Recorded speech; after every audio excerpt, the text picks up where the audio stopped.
Hello दोस्तों, बैलिज्म academy YouTube channel में आपका फिर से बहुत बहुत स्वागत है। दोस्तों, आज के इस वीडियो में हम पर्यावरण के टॉप 50 क्वेश्चंस को सॉल्व करने वाले हैं, जो कि आपके आने वाले किसी भी शिक्षक भर्ती एग्जाम के लिए मोस्ट इंपॉर्टेंट है। दोस्तों, इस वीडियो के लास्ट में मैं आपका एक छोटा सा रिवीजन भी लेने वाला हूं, और जब मैं आपका रिवीजन लूँगा तो मुझसे पहले आपका आंसर आ जाना चाहिए, तभी आपकी तैयारी और अच्छी हो जाएगी। तो चलिए शुरू करते हैं सबसे पहले क्वेश्चन से। सबसे पहला क्वेश्चन है, वायुमंडल में किस गैस की वृद्धि भूकंप आने का संकेत देती है? ऑप्शन आपके सामने है argon, option B xenon, option C radon या फिर ऑप्शन डी नियॉन। इसका सही आंसर हो जाएगा ऑप्शन सी रेडॉन। दोस्तों, याद रखिएगा कि हमारे वायुमंडल में रेडॉन गैस नहीं पाई जाती, लेकिन अगर रेडॉन गैस की मात्रा में वृद्धि होने लगती है तो इससे ये पता चलता है कि भूकंप आने की संभावना है। अगर आपसे पूछते हैं कि हमारे वायुमंडल में कौन सी अक्रिय गैस सबसे अधिक मात्रा में पाई जाती है, तो याद रखिएगा ऑर्गन अक्रिय गैस सबसे अधिक पाई जाती है।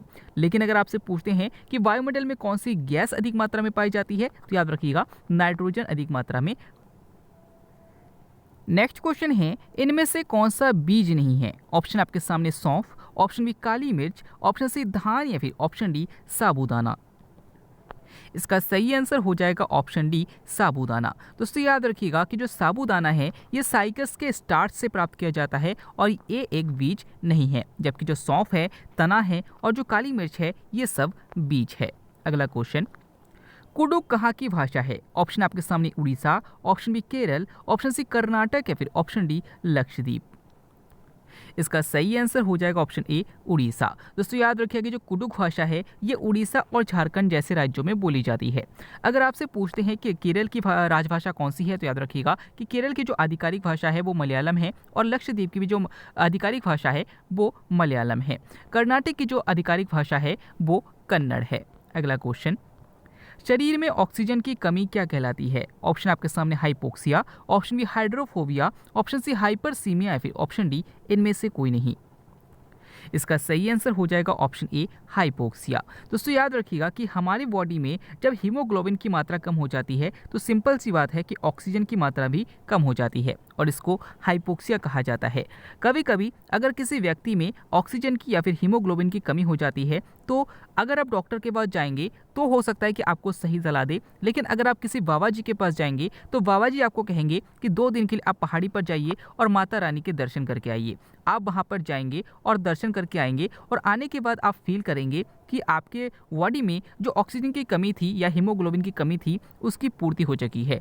इसका रियल में कारण ये है कि जब हमारी जो ऑक्सीजन की कमी या हीमोग्लोबिन की कमी हमारी बॉडी में हो जाती है तो हम ऊंचाई पर जाते हैं, और ऊंचाई पर जाने पर हमारी श्वसन दर बढ़ जाती है। जब श्वसन दर बढ़ जाती है तो हमारे बॉडी में हीमोग्लोबिन की मात्रा भी बढ़ने लगती है, और हमारे बॉडी में हीमोग्लोबिन की मात्रा में जो पूर्ति है वो पूर्ति हो जाती है। इसी कारण याद रखिएगा कि ऊंचाई में रहने वाले जो लोग होते हैं उनके बॉडी में हीमोग्लोबिन की अधिकता होती है। अगला क्वेश्चन, आमाशय रस की प्रकृति कैसी है? ऑप्शन आपके सामने अम्लीय, ऑप्शन बी क्षारीय, ऑप्शन सी उदासीन या फिर ऑप्शन डी इनमें कोई नहीं। इसका सही आंसर हो जाएगा ऑप्शन ए अम्लीय। दोस्तों, याद रखिए कि आमाशय रस की जो प्रकृति होती है वो अम्लीय होती है। अगर आपसे पूछते हैं कि हमारे आमाशय में यानी कि हमारे स्टोमक में कौन सा अम्ल पाया जाता है, तो याद रखिएगा हाइड्रोक्लोरिक अम्ल यानी कि HCl पाया जाता है। अगला क्वेश्चन, किसके कारण फेफड़ों का कैंसर हो जाता है? ऑप्शन आपके सामने copper, option B asbestos, option C fluoride या फिर ऑप्शन डी नाइट्रेट। इसका सही आंसर हो जाएगा ऑप्शन बी एस्बेस्टॉस। दोस्तों, याद रखिए कि कॉपर की वजह से विल्सन रोग हो जाता है, फ्लोराइड की अधिकता से फ्लोरोसिस रोग हो जाता है, नाइट्रेट की अधिकता से ब्लू बेबी सिंड्रोम रोग हो जाता है, और एस्बेस्टॉस की अधिकता से फेफड़ों का कैंसर हो जाता है। अगला क्वेश्चन, गंगा जल में पाया जाने वाला वायरस कौन सा है? ऑप्शन आपके सामने pseudomonas, option B lactobacillus, option C leptoporisus या फिर ऑप्शन डी बैक्टीरियोफेज। इसका सही आंसर हो जाएगा ऑप्शन डी बैक्टीरियोफेज। दोस्तों, याद रखें कि गंगा जल में बैक्टीरियोफेज वायरस पाया जाता है, इसी कारण गंगा का जल जो है वो शुद्ध माना जाता है। अगला क्वेश्चन, रेडियोधर्मी प्रदूषण मापने की इकाई क्या है? ऑप्शन आपके सामने Dobson, option B roentgen, option C Doppler या फिर ऑप्शन डी डेसिबल। इसका सही आंसर हो जाएगा ऑप्शन बी रोंटजन। दोस्तों, याद रखिए कि रेडियोधर्मी प्रदूषण मापने की जो इकाई होती है वो रोंटजन होती है, ध्वनि मापने की इकाई डेसिबल होती है, और ओजोन परत की मोटाई डॉप्सन में मापी जाती है।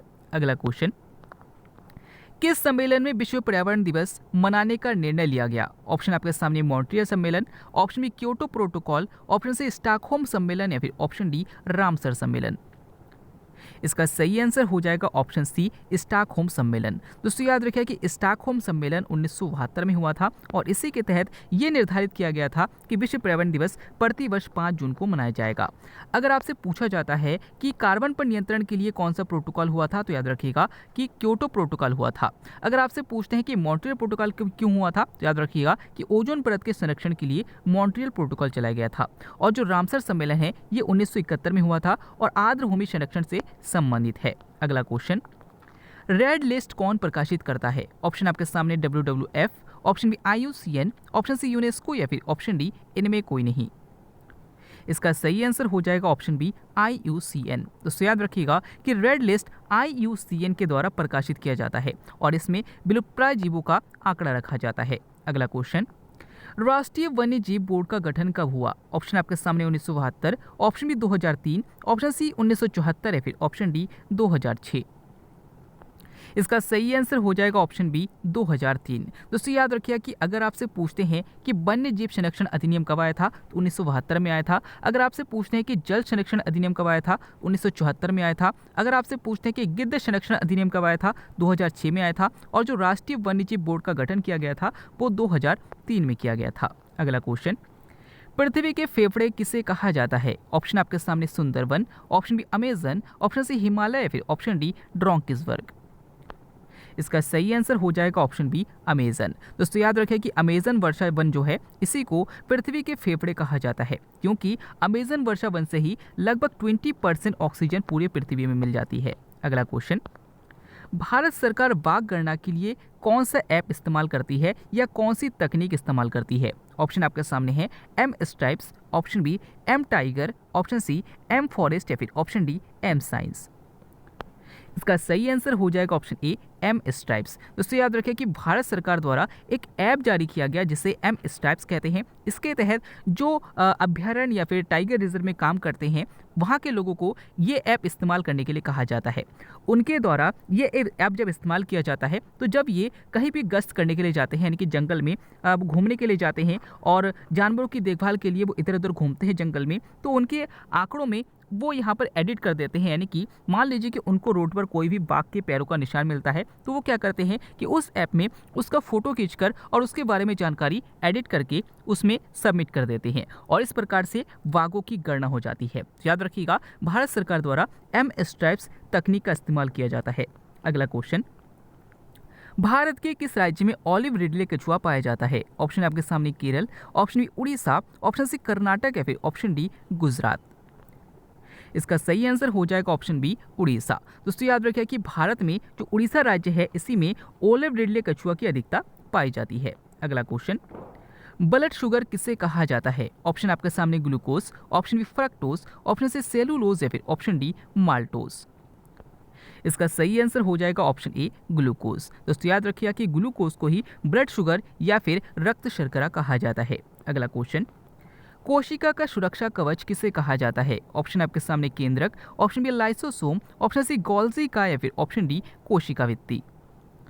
इसका सही आंसर हो जाएगा ऑप्शन बी लाइसोसोम। दोस्तों याद रखिए कि कोशिका का सुरक्षा कवच लाइसोसोम को कहा जाता है और लाइसोसोम को ही कोशिका की आत्महत्या की थैली भी कहा जाता है। अगला क्वेश्चन, वायु मॉनिटरिंग टूल की संज्ञा किसे दी जाती है? ऑप्शन आपके सामने रोहू, ऑप्शन बी कछुआ, ऑप्शन सी डॉल्फिन या फिर ऑप्शन डी बैक्टीरिया।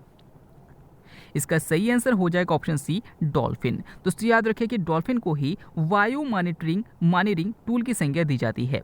अगर आपसे पूछा जाता है कि भारत का राष्ट्रीय जलीय जीव कौन सा है तो याद रखिएगा डॉल्फिन है।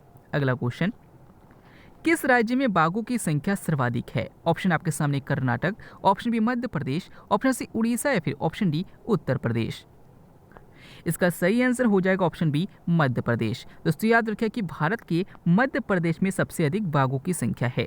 अगला क्वेश्चन, वायुमंडलीय दाब का मात्रा क्या है? ऑप्शन आपके सामने bar, option B lumen, option C cusec या फिर ऑप्शन डी क्यूरी।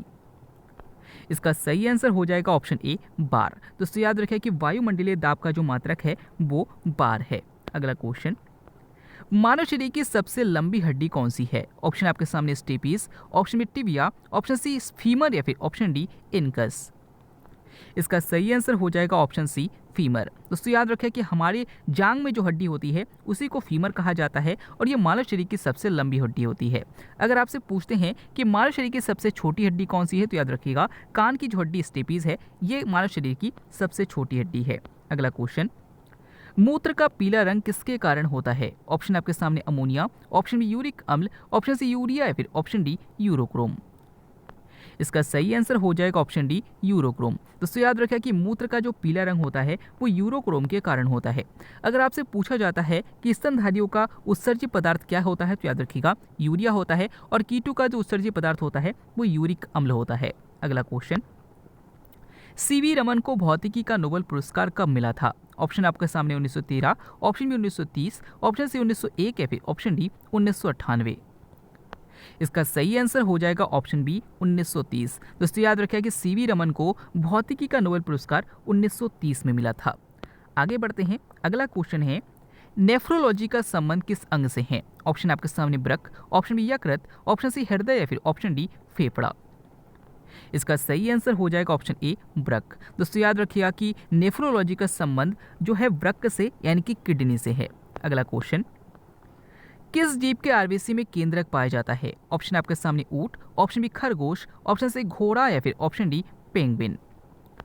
इसका सही आंसर हो जाएगा ऑप्शन ए ऊंट। दोस्तों याद रखें कि नॉर्मली मनुष्य में कहे या फिर किसी भी जीव में जो आरबीसी होता है आरबीसी में केंद्रक नहीं पाया जाता है, लेकिन ऊंट और लामा दो ऐसे जानवर हैं जिनकी आरबीसी में केंद्रक पाया जाता है। अगला क्वेश्चन, दोस्तों यहाँ पर अब आप रिवीजन करने वाले हैं। अब मैं जितने क्वेश्चन का रिवीजन कराऊंगा, जितने क्वेश्चन मैं करा चुका हूँ उन सभी का रिवीजन कराऊंगा और मुझसे पहले आपका आंसर आ जाना चाहिए। पहला क्वेश्चन है, कुडुक कहाँ की भाषा है? तो कुडुक उड़ीसा की भाषा है।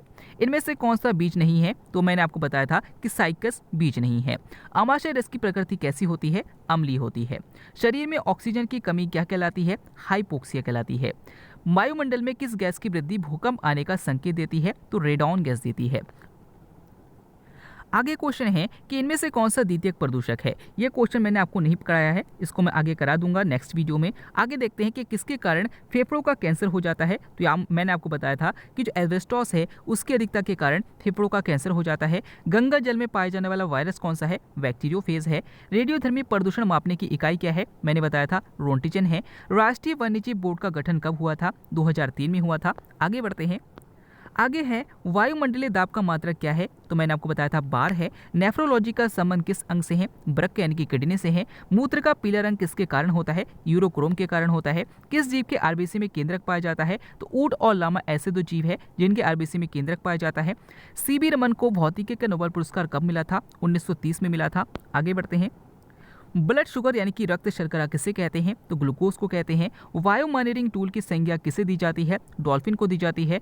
कोशिका का सुरक्षा कवच किसे कहा जाता है? तो लाइसोसोम को कहा जाता है। मानव शरीर की सबसे लंबी हड्डी कौन सी है? फीमर है। किस राज्य में बाघों की संख्या सर्वाधिक है? मध्य प्रदेश में है। आगे बढ़ते हैं। रेड लिस्ट कौन प्रकाशित करता है? तो IUCN प्रकाशित करता है। पृथ्वी के फेफड़े किसे कहा जाता है? अमेजन वर्षा वन को कहा जाता है। भारत सरकार वाघ गणना के लिए कौन सा ऐप इस्तेमाल करती है? M-Stripes करती है। किस राज्य में ओलिव रिडले कछुआ पाया जाता है? तो मैंने आपको बताया था उड़ीसा में पाया जाता है। और सबसे लास्ट क्वेश्चन जिसका आंसर कमेंट में आप जरूर बताइएगा, क्वेश्चन है किस सम्मेलन में विश्व पर्यावरण दिवस मनाने का निर्णय लिया गया था? दोस्तों ये वीडियो आपको कैसा लगा कमेंट बॉक्स में जरूर बताइएगा। अगर हमारी वीडियो आपको अच्छी लगी तो वीडियो को शेयर कीजिएगा, चैनल को सब्सक्राइब कीजिएगा। डेली वीडियो को फॉलो करने के लिए चैनल को जरूर चेक कीजिएगा। मिलते हैं अगले वीडियो में, तब तक के लिए देखते रहिए, सीखते रहिए।